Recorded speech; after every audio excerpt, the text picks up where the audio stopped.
I'm one of those people who others often refer to as too much. I guess that might be true, but I never really understood what's so bad about that. I'm a good person.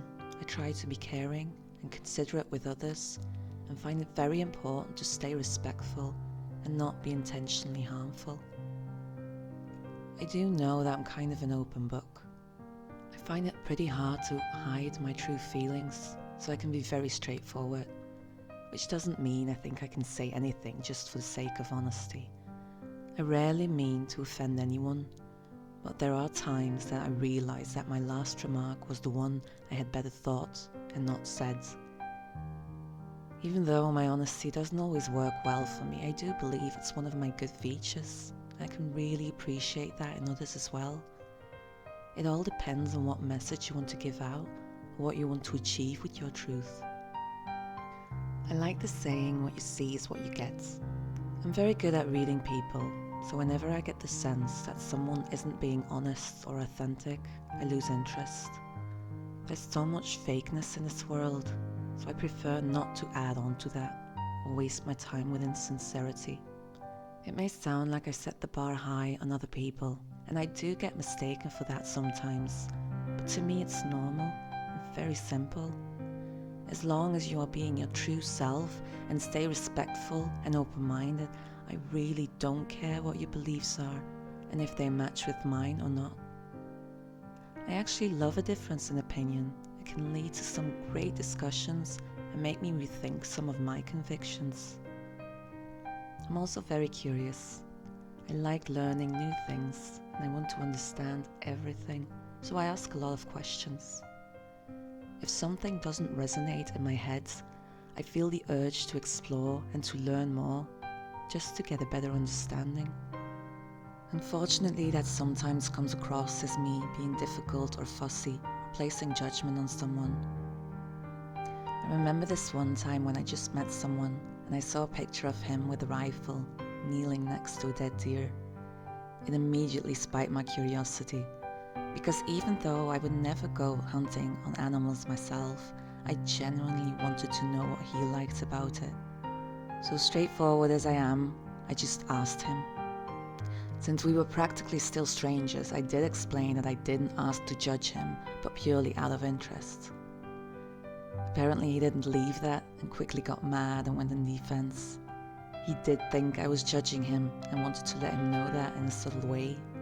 He obviously didn't know me well enough to know that I don't do subtle. He even asked me if my intention was for him to remove the photograph. Needless to say, it got a bit awkward and I sadly never received an answer to my question. I can talk about this easily now, but that hasn't always been the case. It's not easy growing up with a curious brain that keeps on thinking and processing. I've always picked up a lot of stimuli around me, but I just thought that was the way every mind worked. That's why I didn't understand why it was so hard for me to have friends and why I was being bullied so much in elementary school. So by the time I went to high school, I believed that something was wrong with me and that I needed to change. So that's what I did. I saw it as a fresh start and used the summer holidays to reflect, observe, and form a new persona that would be more likable. And it worked. I wasn't Miss Popular, but the bullying stopped and I finally got friends. They liked the new and improved me, so I just kept on adjusting, thinking that was the way to a successful life. It wasn't easy though. I was very afraid to be found out and to get bullied again, so I've had trust issues for a very long time. But I held on. By the time I was 17, I had loads of friends and I loved it. I had found the key to success, and if anything did go wrong, I simply adjusted a bit more and I was good to go. But then in came adulthood, the real world. Bit by bit, I realized I had less places or opportunities to hide, and slowly my house of cards fell apart. Because the thing is, when you always adjust to others and ignore your true self, you also don't use your natural capabilities. You can fight as much as you want, but there's always a limit to fighting nature. The truth will come out, no matter what. So after struggling for several years, not knowing who I was, I crashed. Just like that. I burned out, felt exhausted, lifeless, and all I could do was drop the act. Of course that takes a lot of time. The crash happened overnight, but the rebuild takes another lifetime. That's just the way it is. The old me suddenly died, and the new me, or better said, the real me, had to be reborn and grow up. It reminds me of my own children, born as infants, without knowledge, experiencing life, changes and growth, and they still have a while to go before they find out who they are and what their place is in this world. I'm doing the same now. With that difference, I do have the knowledge of a former life. I said goodbye to a lot of things and people from my past, and even though I made those choices myself, it still feels like a huge grieving process. I can't even fully explain why I let go of certain things. Sometimes it was clear that I had to move on because I was harming myself by staying. But other times I couldn't give a proper reason except for my gut telling me I needed to change my path. My life is completely different now, and I still feel myself changing every day. I used to believe I was a very extroverted person who needed all those people to feel good.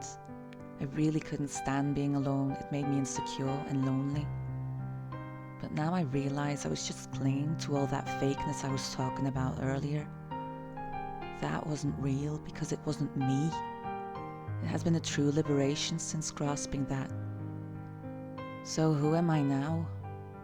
I'm still trying to figure it out, and it will probably take me forever to do that. But it's also fun. Each day I learn new things about myself, and it makes me feel very good to act on those instead of fighting it. I'm not that sociable girl anymore that enjoyed being the life of the party. I'm the one in the back now, observing, if I even attend the party, that is. I only have a few people left in my close circle, but they are the world to me, and I don't miss the crowd from my past. I know some people are worried about me and don't always understand why I do the things I do, but it finally starts to make sense to me, and that means everything. I accept that my brain works in a different way than others, and that it affects my view of the world. It's not better or worse, just different. I used to try and explain myself when people misunderstood me. I don't do that anymore. I actually hate that. If they choose to only see my bad side and want to believe I don't mean well, I just let them. Because in the end, what others think of me or about the situation, it's none of my business anyway.